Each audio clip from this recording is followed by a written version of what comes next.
Um ano, 12 episódios, muitas histórias, diversas conexões. O A Mãe Conta, o podcast que te abraça, abraçou diversas mães. Histórias uma completamente diferente das outras. E assim, chegamos em 12 episódios, em um espaço, em um lugar que jamais imaginávamos. O podcast que te abraça, nos abraça também. E antes da gente pular para o próximo ano, a gente quer agradecer cada mãe que confiou em nós. Hoje somos mais de 1000 mães registradas nas nossas contas sociais, aqui no YouTube. Mas quantas outras 1000 mães a gente atingiu sem nem perceber? Mães que nos abraçaram também com as nossas dores, com as nossas histórias, e que as nossas histórias contadas aqui chegou até aí, inspirando pela coragem de maternar. E antes da gente falar de 2025, a gente quer mostrar um pouquinho de cada uma dessas histórias, dessas mulheres que tiveram a coragem de fazer essa troca acontecer. Porque o A Mãe Conta é rede de apoio, aqui e aí também. As mães, elas não se identificam, acham que só acontece com ela. Nossa, mas isso só aconteceu comigo, vou ficar... Não é. Ou acha, ou julga aquilo como sendo bom ou ruim. E, na verdade, aqui a gente vai trazer exatamente essa visão. Não existe essa... O certo e errado. Exato. Existem as escolhas que a gente faz e a gente precisa acreditar nessas escolhas. E quando eu, Carol, ouvia essa frase, vai passar, pra mim eu achava que ia passar e ia voltar igual era antes.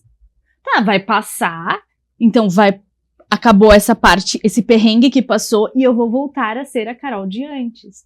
E, na verdade, é uma nova identidade.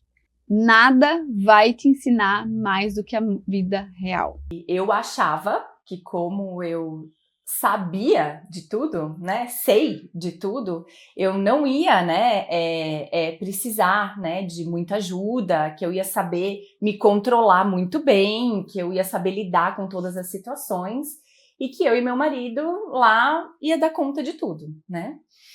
E aí passou o tempo, né, chegamos em casa, né, primeira semana ok, a segunda semana começou, né, o Samuel teve muita disquesia, teve muita cólica, de verdade, de chorar, assim, horas, e era a hora marcada para chorar, a gente sabia a hora certa que ele ia começar a chorar, né, então, no começo, eu sei o que é, o que vamos fazer, como vai ser, passou uma semana eu já não aguentava mais. Eu já estava destruída, né? Eu levantei a mão, preciso de ajuda. Preciso de ajuda, né? Então dava aquela hora, tava chegando 6 horas da tarde, se alguém não tivesse comigo eu já entrava em uma ansiedade absurda. Sim. Meu coração começava já a ficar, né, batendo muito forte. O fim do dia. O que mudou foi essa sensibilidade, assim, de coração, sabe? Que você escuta aquela história e você fala, cara, passei por isso, né? Eu sei como são as noites dessa família. E o médico falou, você vai abortar e o seu organismo vai expelir, né? Então isso foi um processo, até o meu organismo expelir, de 2 meses. Uau. E daqueles 2 meses com aquele sangramento corrente, né? Sabe aquela borra de café que fica lá chato? No Natal de 2015, após o jantar da família, eu comecei a sentir muita cólica, um sangramento intenso e fui para o hospital. Estava abortando. E eu falo que é um desbloqueio silencioso, né? Que te ajuda, esses pontos que você foi tocando, vai te ajudando a desbloquear, vai te auxiliando nesses traumas que estão silenciosos aí dentro de você. Que você nem sabe. Isso, exatamente. Às vezes você fez o quê? O que a sua mente fez para ela conseguir seguir adiante depois de tudo que você passou? Fez uma varredura pro inconsciente e falou, deixa ali guardado debaixo do tapete, porque senão eu vou sofrer com isso, né? E aí quando você fala assim, eu quero engravidar de novo, o seu inconsciente, alerta vermelho, tem algo aqui que tá bloqueado. O que eu fiz? O que eu tô fazendo de errado? Será que é alguma coisa do passado? Sei lá, vem tanta coisa na nossa cabeça que eu falei, não, de novo, respira fundo e vai. Aí marca o hospital, mas foi tranquilo dessa vez, no sentido de não tão traumático quanto a primeira, que eu fiz. Eu acho que também o primeiro foi tão traumático, né, Dani? Que eu acho que nem se compara. Se você for comparar, você vai falar que foi tranquilo, mas na verdade você passou por um outro processo de curetagem. Curetagem de luto. De luto. A minha gestação foi uma gestação de mudanças, além de mudanças naturais da gestação, né, mudança emocional, mudança física, teve a mudança física de local. Eu sou de Minas e o meu marido mora aqui em Indaiatuba, então no meio da minha gestação eu tive que vir para cá. E no meu primeiro ultrassom aqui em Indaiatuba, a gente teve o diagnóstico de PTC, que é pé torto congênito, né? Eu estava com 22 semanas. E depois do nascimento da Heloísa, na segunda semana, a gente teve o diagnóstico de displasia de desenvolvimento de quadril. Eu sou Pamela, mãe do Joaquim, ele tem 4 anos hoje. E o diagnóstico a gente recebeu depois do nascimento, né, diferente um pouquinho aí, né, do seu aí no começo, e foi de uma forma assim, ele tem tal coisa, eu tenho um hemangioma. É um hemangioma cavernoso, vai ter que procurar um médico para ver isso daí. E aí Informação depois, jogada. informação jogada. Onde? E assim, Na sala de parto ali. Na sala de parto, a hora que nasceu ali, o primeiro contato ali da pediatra, que já estava no quarto. Você com um turbilhão Um de monte de emoção. coisa. E eu, mas isso é grave? Não é grave? Como Você que sabia o que era quando ela falou o nome? Quando ela Você falou falou, eu já hemangioma, sabia eu já o que sabia era. o que era. Tá. Eu sou da área da saúde, eu sou fonoaudióloga, e era uma região que já me preocupou, porque eu trabalho com disfagia, questões de deglutição, tudo que envolve alimentação. E é bem na região cervical, no pescoço. E aí a gente saiu de lá de dentro do consultório e assim, eu fiquei, nossa, bem desorientada. No primeiro dia a gente não contou nada pra ninguém. A gente foi pra casa, aí eu fiquei, né, chorei o resto do dia, o resto da noite, a noite sem dormir. No primeiro momento a gente decidiu não contar pra ninguém, nem pra família, porque a gente leu também que podia ser posicional. Aí falamos, não, vamos manter só entre a gente primeiro e vamos, né, se recompor e depois a gente conta. Ok. No outro dia, meio-dia, a gente foi fazer a consulta com a obstetra. E por incrível que pareça, a gente entrou na sala e ela, eu tava tremendo assim com o exame na mão e ela perguntou, o que tá acontecendo? Bem seca assim também, o que tá acontecendo? Aí eu comecei a chorar e falei, a gente teve o diagnóstico que a nossa bebê tem o pé torto e já desabei, né? Comecei a chorar. E aí ela falou assim, mas você tá chorando por quê, mãe? Gente, aí que eu fiquei em choque mesmo. Eu falei, mas o que essa mulher tá perguntando, né? A gente idealiza tudo. Tudo. Ai, o perfeito, né?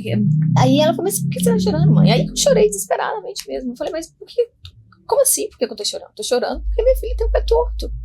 Aí ela falou, mãe, de tudo que a sua filha podia ter, isso é o mais simples. A gente começa a se perguntar, né? Mas por que com ele? Poxa, podia ser alguma coisa comigo, mas com meu filho? Por quê? É mais fácil aceitar quando é na gente do que quando é nosso filho, né? A gente passa por tudo. A gente passa, a gente dá conta. Mas é da história dele. É a história dele. Então, assim, eu preciso estar forte, porque eu preciso ajudar ele se ele precisar de alguma coisa. Perdi minha mãe, né, 18 dias antes da minha filha nascer, então dá para imaginar um pouquinho aí como é que foi essa passagem tão importante para a vida da mulher, que é o paradoxo, né? A morte de quem a gente mais ama para nascer quem a gente mais ama. E renascer, né? Porque aí nasce uma mãe, né? Nasce um filho, nasce uma mãe. Então eu perdi a mãe para nascer uma mãe e nascer um filho. Quando eu fui visitá-la na UTI, porque eu podia ir, né?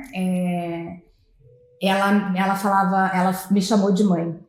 E aí foi quando eu falei, a minha avó tá aqui. Já era. Porque ela me viu como a mãe dela, né? Aí eu falei, é a última vez, e foi. E aí ela me chamava mãe, eu vou embora, eu não tô aguentando. E é por isso que eu falo, o luto veio depois, né? Eu não me permiti sentir o luto, porque eu tava gerando um bebê, como é que eu ia passar a dor toda pra minha filha? Então, eu acho que foi um erro, só que eu não sei até que ponto foi um erro, porque a gente é ser humano, não controla tudo, mas eu pensava assim, não, em nome da minha filha, eu não posso viver tanto essa dor. É óbvio que a dor vinha, eu chorei, eu me desesperei. E conforme vai passando, piora, né? Em vez de melhorar, passa o tempo, piora, porque você entra na negação, são as fases do luto e tal. Ele é um pai muito participativo, isso eu posso dizer, né? Então isso é fundamental para mim, no meu ponto de vista é fundamental. Mas como profissional, teve um outro lado para mim que me ajudou demais. Né? Então tinha preocupações que eu não precisava ter como mãe, porque eu sabia que o meu marido estava ali atento, com um olhar atento para o nosso filho também, né? Então, vamos dizer que aquela carga toda emocional que a mãe tem, né? Que o tempo todo ela está pensando, tem que cortar o unha, tem que levar no pediatra, peraí, será que ele quer comer? O pai ajudou muito, né? A figura do Renan me deu muita segurança nesse sentido. E aí, à noite, eram umas madrugadas muito doidas, né? Que o Felipe, a gente teve, assim, um problema gravíssimo de amamentação. A Melissa tem todo um histórico de cirurgia. A gente perdeu o ducto e a gente achou que ele estava comendo e não estava. E aí desidratou. Foi uma loucura. Tive um puerpério da primeira, que foi a Alice, muito intenso, né? Tive um baby blues muito forte. Então, assim, os primeiros dias, acho que o primeiro mês, o segundo ali foi bem desafiador. E confesso que nesses 2 primeiros meses não era uma coisa que eu pensava. Ai, que lindo, quero ter outro filho. Só queria sobreviver àquilo, né? O pós-parto dos gêmeos, por exemplo, e o pós-parto do Miguel, que já eram 4 crianças dentro de uma casa, foi muito mais tranquilo para mim do que da primeira, por exemplo, né? Porque são desafios muito diferentes. Tive muita dificuldade na amamentação, muita dor, muito sangue. Da primeira. Então, da primeira, né? Inclusive, foi a Alice que eu falo que é a precursora de eu ter me tornado uma consultora de amamentação. Quando a gente tem gêmeos, eu sinto um pouco, assim, até eu acho que a palavra é um pouco de saudade de vivenciar com eles ali os pequenos momentos. Que eu tive muito com a primeira, apesar de ter sido só 1 ano e 7 meses, né? Que ela teve de exclusividade. Mas aquela coisa de deitar junto, de deixar aquele tempo passar, de dar aquela comida com mais tranquilidade, aquele banho mais demorado, que com os gêmeos não tem. Era linha de produção. E eu sempre fui muito corajosa. Eu e meu marido também. A gente não deixa de fazer as coisas porque a gente tem 4 filhos. Então, dentro do que dá, a gente viaja, a gente sai, a gente vai. Ah, mas vai dar trabalho. Vai dar trabalho. Aqui em casa também vai dar trabalho. Consegui ter um diagnóstico do Lucas com 10 anos de idade. Cansativo, né? Muito cansativo. Sabe por quê? Porque ele mudava de escola e mesmo assim ele não fazia amigo. A gente colocava nas melhores escolas de São Paulo, mesmo assim não fazia amigo. Trazia relatos de que não queria ir pra escola. Como criança que não quer ir pra escola, a gente tem alguma questão? E pra mim não, pra mim era essa questão. Assim, se eu tenho um laudo e um diagnóstico, eu vou lutar por todos os direitos que ele tem. Né, seja uma AT na escola, seja um professor particular, seja que os professores tenham um olhar mais individualizado para ele, né? Porque na grande maioria das escolas as crianças são um número. Como que foi, assim, vocês estavam nessa crise e simplesmente o teu sonho de família tradicional e de teu propósito não existia mais? Eu nunca falei sobre isso, né? Assim, abertamente em algum canal social, mas acho que agora já tá bem estabelecido, já tá bem resolvido, assim. Mas eu e ele, eu acredito que a gente tenha vivido perspectivas muito diferentes no último ano do casamento. Eu saí pra essa viagem, eu deixei uma carta pra ele, que eu sou da escrita, né? Eu cheguei de viagem, a gente conversou no mesmo dia, e foi quando ele disse que ele sairia de casa. E aí ele saiu no dia seguinte. Chega a arrepiar, né?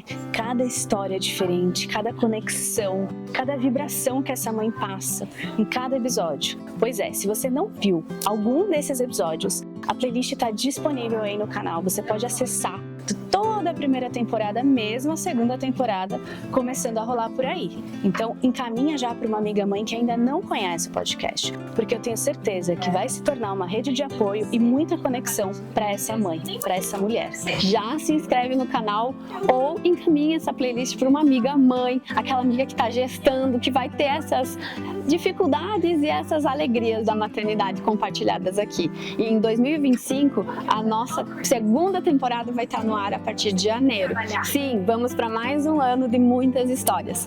E para comemorar essa primeira temporada, a gente fez um evento em Indaiatuba, aqui onde a gente mora, com mais de 40 mulheres, onde teve rede de apoio ao vivo de arrepiar. Teve muito sorteio de brinde, teve 19 marcas da cidade nos apoiando, teve muita parceria, roda de conversa presencial, onde todo mundo gostou. Veja só um pouquinho desse evento.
eu escrevi uma história para contar para vocês.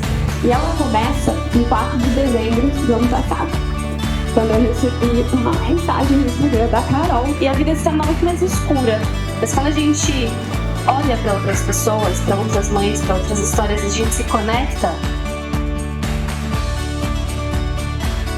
Castigo, não vou falar desse jeito, e a gente acaba se cobrando. Porque a dificuldade pode começar ali, já naquele momento inicial.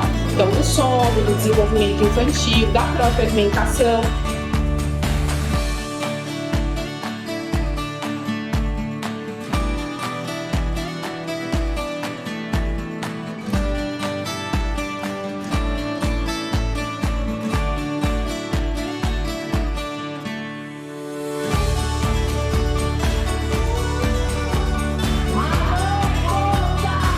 Se você quiser estar aqui com a gente no Mãe Conta, nos segue lá no Instagram, @mãeconta, e também preenche o formulário que está aqui na descrição desse vídeo contando a sua história. A gente quer trazer mais 2025, 2026, 2027, muitas mães. Preenche o formulário e vem contar com a gente.